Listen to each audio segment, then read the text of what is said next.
आपके ईयरबड से लेकर के एयरक्राफ्ट तक एक कंपनी के बनाए हुए मेटल पार्ट्स ना हर जगह यूज हो रहे हैं और अब वही कंपनी अपना 3,812 करोड़ रुपीस का आईपीओ लेकर आ रही है। मेटल पार्ट्स बनाने वाली कंपनी कितनी बड़ी होगी? देखो, कंपनी के इंडिया और ग्लोबल मार्केट्स में ना टोटल 15 प्लांट्स हैं। कंपनी अपने सेक्टर में ग्लोबल लीडर भी है, तो आईपीओ इंटरेस्टिंग तो लग रहा है। और जो पैसा ये रेज करेंगे ना, उसमें से 13.1% फ्रेश इशू होगा और 86.9% ऑफर फॉर सेल। बाकी डिटेल्स भी आप स्क्रीन पॉज करके यहाँ चेक कर सकते हो। मतलब मेरे जो ये ईयरबड्स हैं, इनके पार्ट्स बनाने में भी कंपनी का रोल है?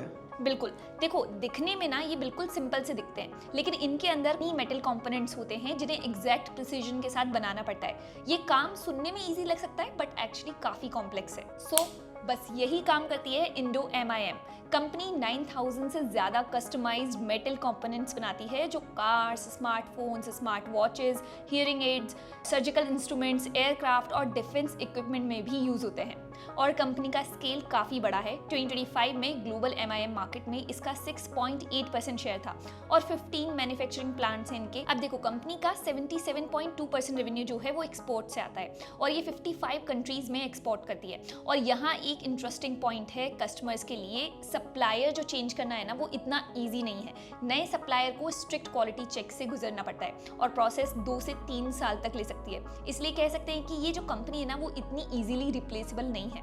और ये बात प्रूव होती है इनके डेटा से, क्योंकि FY26 में 91.6% रेवेन्यू ना इनके रिपीट कस्टमर से आया है। आईपीओ में 500 crore rupees fresh issue company को मिलेंगे, जिसमें से 400 करोड़ रुपीस जो है वो डेट के रीपेमेंट में जाएगा। मई 2026 तक कंपनी पर 1,212 करोड़ रुपीस का डेट था, जो कि मशीनरी, मैन्युफैक्चरिंग प्लांट्स बनाने और US और UK की कंपनीज एक्वायर करने के लिए यूज हुआ था।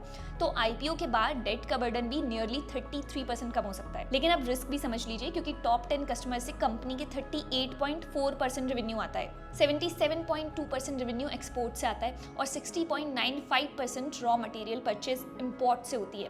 तो customer loss, global slow down, tariffs, currency movement और सप्लाई चेन डिस्ट्रप्शंस यहाँ पर काफी बड़े रिस्क हैं। अगर आईपीओ का वैल्यूएशन आप देखोगे तो वो चीप नहीं है, क्योंकि इन्वेस्टर्स कंपनी की करंट अर्निंग्स के कंपैरिजन में अराउंड 45 टाइम्स का प्राइस पे कर रहे हैं। लेकिन कंपैरिजन में सिमिलर लिस्टेड जो चाइनीज कंपनी है 148 टाइम्स अर्निंग्स पर ट्रेड कर रही है। साथ ही इंडो MIM अपने इन्वेस्टेड पैसे से बेटर रिटर्न्स जनरेट कर रहे हैं, क्योंकि इनका ROCE 26.6% है और ROE 21.26%। इसलिए वैल्यूएशन एक्सपेंसिव जरूर है, लेकिन पीयर के कंपैरिजन में रिलेटिवली आपको रीजनेबल लग सकती है। सो सिंपली पॉजिटिव्स और रिस्क यहाँ पर दोनों हैं, लेकिन ओवरऑल अगर देखा जाए तो ग्लोबल लीडरशिप, बिजनेस की क्वालिटी और फाइनेंशियल पोजीशन की वजह से ये आईपीओ जो है वो काफी अच्छा नजर आ रहा है।